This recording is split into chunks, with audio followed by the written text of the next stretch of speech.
Hi, I'm Mike from Crewe Volkswagen, and I'm going to give you a quick tour around this Volkswagen Touareg 245 brake horsepower Altitude we've just took in stock yesterday. Now this car, as you can see, is finished in lovely canyon grey. On the back there. Now as you can see, this car already has the LED rear lights in the back like the newer Touaregs have as well. If you open the back up here, fully electric tailgate, which is lowered by using this button here. On the back here you'll see this is for the air suspension. We'll go over that a bit more in a minute. These to fold these rear seats down, which are split folding, and that of course is the low liner, can be tucked away or runs up this rail here. And this one here is to lower the tow bar, which as you can see is secured in place like so with the latch on the side there. And to lower the tow bar we push this button here, goes away, and we lock it up in place. Shut that down.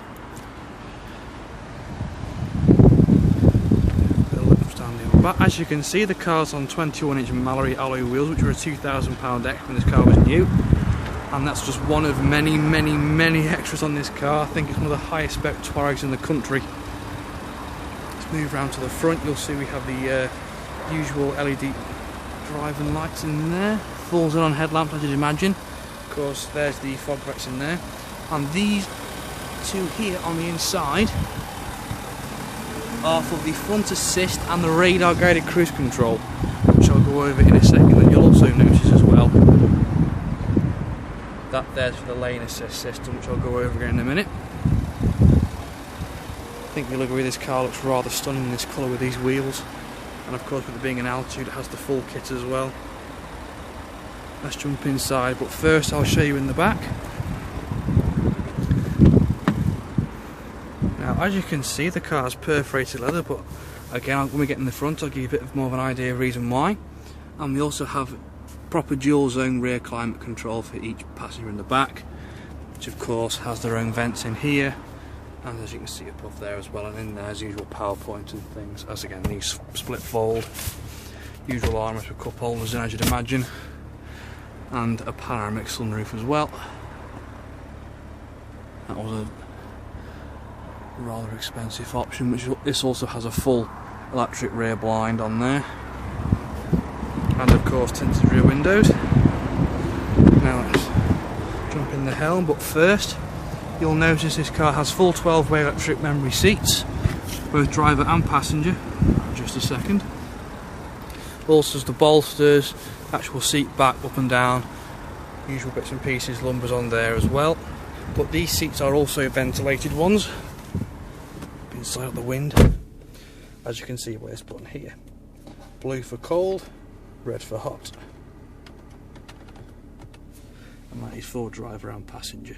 Again in the front as well we have the usual dual zone climate control, which can also be controlled through the screen, as you can see here, and that one there is just the rear settings.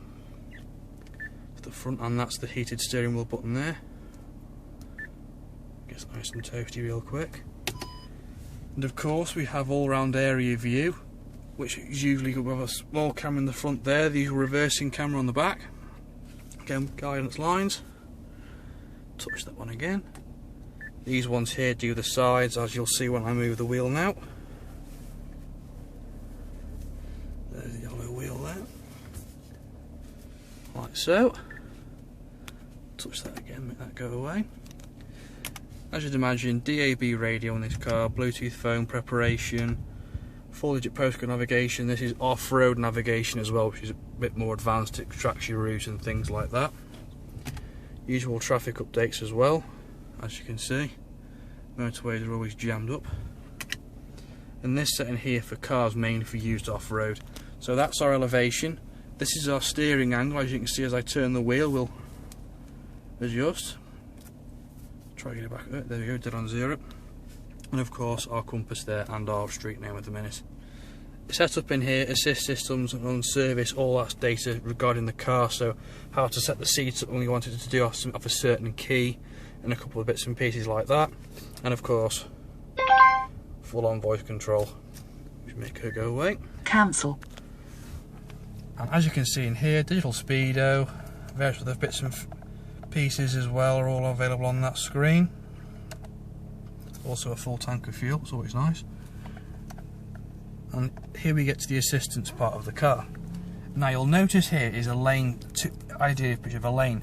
What these will do is they'll say green when you are in the lane perfectly. Then say for example you start to drift to the right. The line on the right hand side will start to go red and send a vibration through the steering wheel to let you know that you are beginning to drift, so you don't fall asleep, because this car's that comfortable. Things may happen. But as you can see, if we go into here as well, we have side assist, which are these in the mirror there. Now, were there a car alongside me there, they would come up with little bars the closer the car got, until it became viewable on the side here or in the mirror. I'll go back into there as well.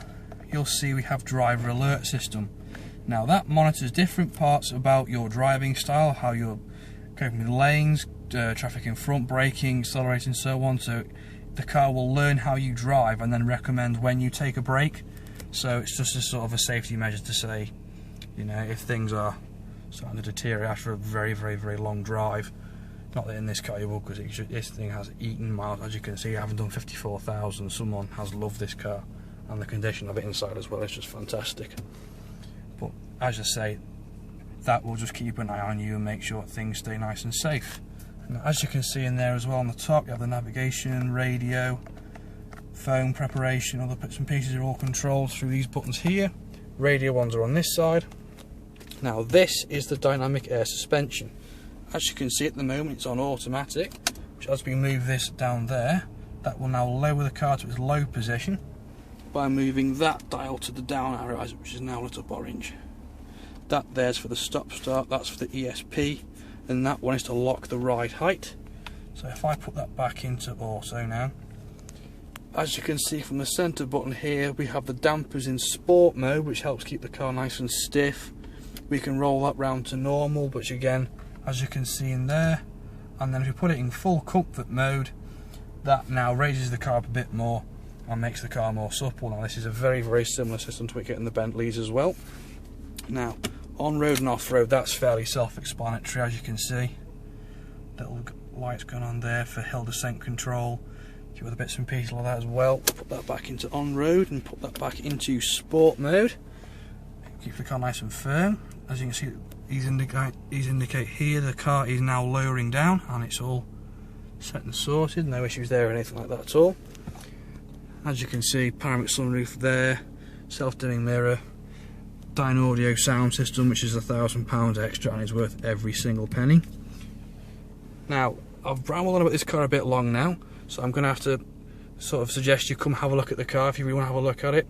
Now, as I say, it's one of the highest spec Touaregs in the country, I've got no doubt in my mind about that. It's here at Crewe Volkswagen, it's on the front.